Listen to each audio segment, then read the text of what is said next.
بسم اللہ الرحمن الرحیم۔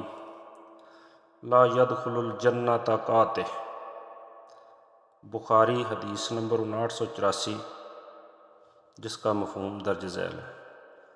قطع رحمی کرنے والا یعنی رشتہ داروں اور اہل قرابت کے ساتھ برا سلوک کرنے والا جنت میں نہ جا سکے گا۔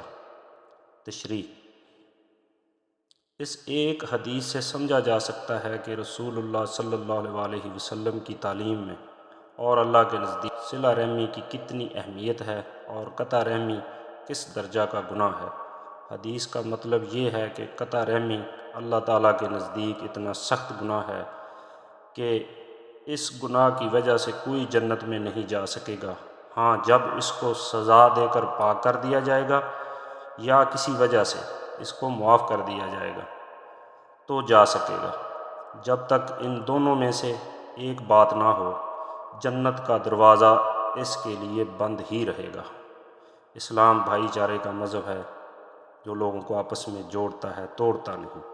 اللہ تعالی ہمیں دین کو سمجھنے اور اس پر عمل کرنے کی توفیق عطا فرمائے اور ہم سب کو اپنے حفظ و ایمان میں رکھے۔ آمین ثم آمین۔ خدا حافظ۔